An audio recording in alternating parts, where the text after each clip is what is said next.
So, what the Five of Swords is telling me today is that they cheated.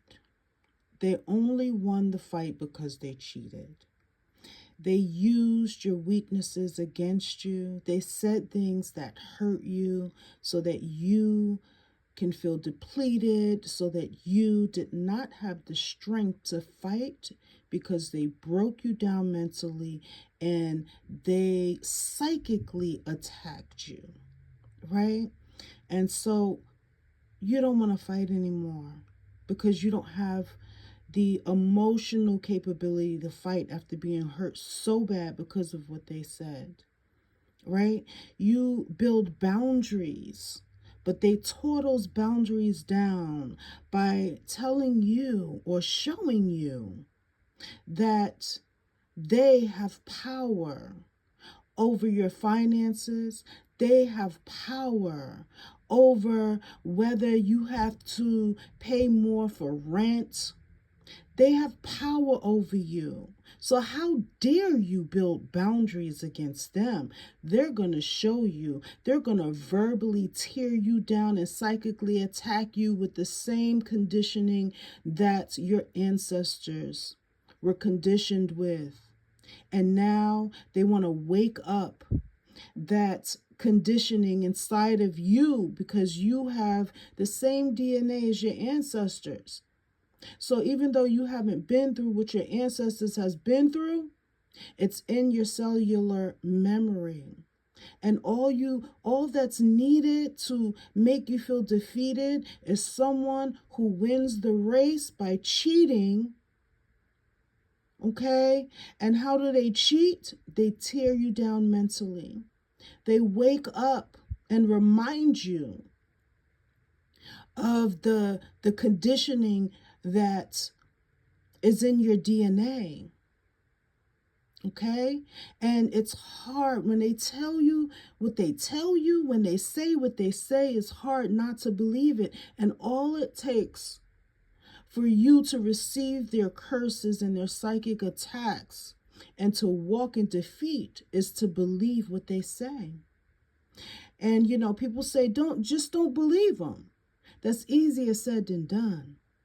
That's a spiritual warfare you got to do now. Now you got to walk away from the race. Now you got to walk away from the competition. Now you got to walk away from winning your life because somebody else has decided to psychically attack you. And now you have to go into a spiritual warfare. And now you have to, send back. And this takes time and it's a journey. Now you have to send back all the swords of truth, but not true, right? It's true, but it's not true. It's only true if you received it. It's only true because your ancestors have received it and walked in it and taught you the same thing that they are teaching you now or reminding you of now, right? They remind you that you're black. They remind you that you're unsuccessful. They remind you that they have power over you and have had power over you for years, since your ancestors were living this life and taking this journey and trying to win. And now you're trying to win and you're constantly being reminded of the conditioning that your ancestors received as curses to keep them down and to keep them from fighting. But guess what? They're looking back at you as you walk away defeated. And what are they going to see when they look back at you? Huh? They're going to start struggling. Right? Because when you walking away to do spiritual warfare. And the first thing you're going to do is back to sender. The first thing you're going to do is send those Nine of Swords back to them. The first thing you're going to do is turn around every sword that they used against you. right?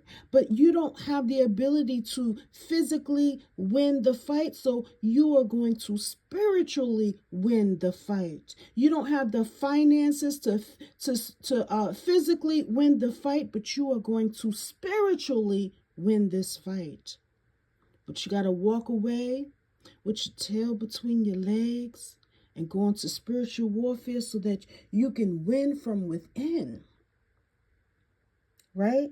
And this is what they're going to see. They're looking back at you and they're going to see, for the first thing they see is you walking away in defeat and your tail between your legs. So they don't have to send any more psychic attack. They believe, they're confident, and they believe they have already won.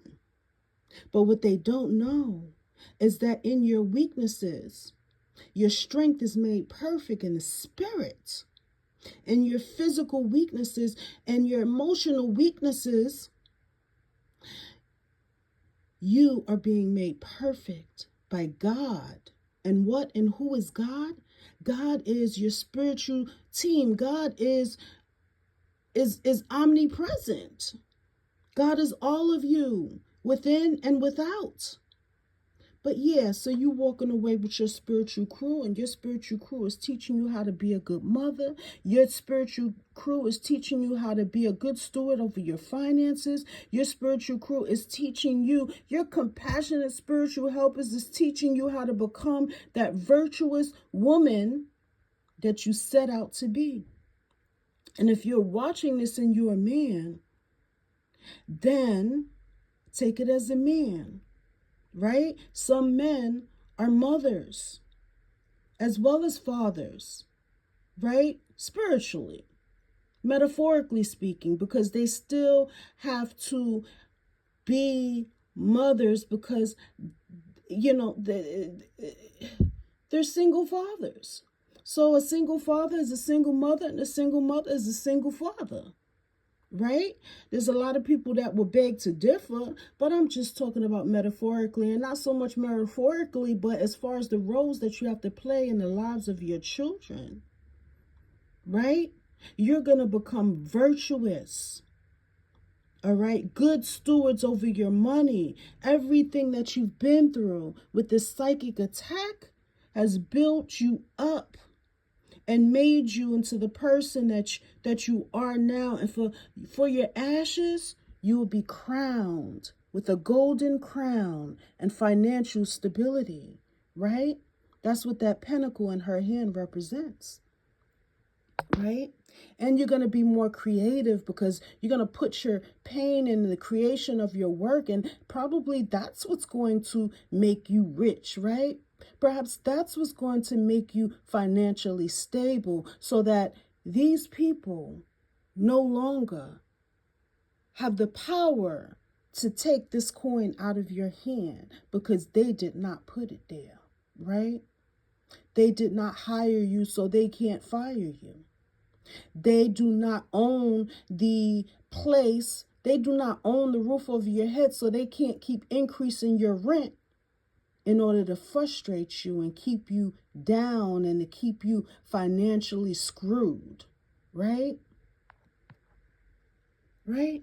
And so, because you're a good parent, a good mother, a good father, whether you're single parent or not, because you take on your role with dignity and pride and taking notes from what you don't want to be like in order to win,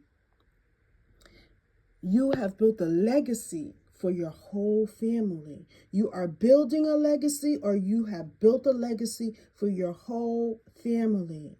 Now, not only you have the stability that you need, but your whole family has the stability that they need. You have been able to buy your house, right? Or you're going to be able to buy your house for those who, hasn't walked that yet. You're going to be able to buy your house, and guess what? Your home, the home that you have bought, is a legacy for your children and your children's children, so that they don't have to deal with a person who took advantage of their ability to keep increasing the rent so that you can never grow financially, right? But your children are going to grow financially, and this is what they're going to look back on. And when they die, their children and children's children is going to look back on the physical attack that they have caused you and what it has caused you to do in order to win, but to win righteously and not win the way they won. Because when you win the way they won, karma does the work, right? When you walk away, you're going to go into spiritual warfare, but you really don't have to, because your tears is going to send their swords back to them. So if you don't know nothing about back to sender, if you don't know nothing about that quote we used to say back in the day when we were children and someone would say things to hurt us, I am rubber, you are glue. Whatever you say to me bounces off of me and sticks to you. And their words are the swords that they speak in order to hurt you and defeat you by attacking you psychically and attacking your emotions in order to make your body too weak to succeed.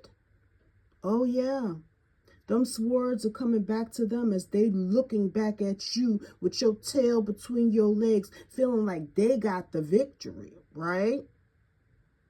They know what to say. They are equipped with what to say and what to do to keep you down and to keep you walking away with your tail between your legs, to keep you walking the walk of shame, right? They think they got you. But as they look at you walk away, eventually you're going to disappear from their sight. And while you're disappearing from their sight, you building a legacy, not only for your financial security and your security here on this earth so that you can live a life of luxury on this earth before you die, receiving the crown that your ancestors did not get to receive, but they receive it by you wearing it, right?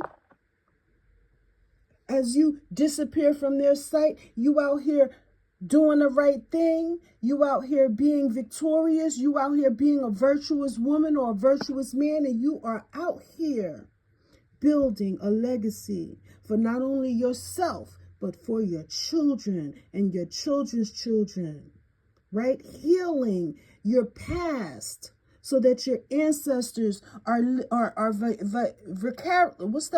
vicariously wearing the crown that you are wearing, and building the future so that your children and your children's children and your children's children's children, your blood, your lineage, come out of slavery into prosperity.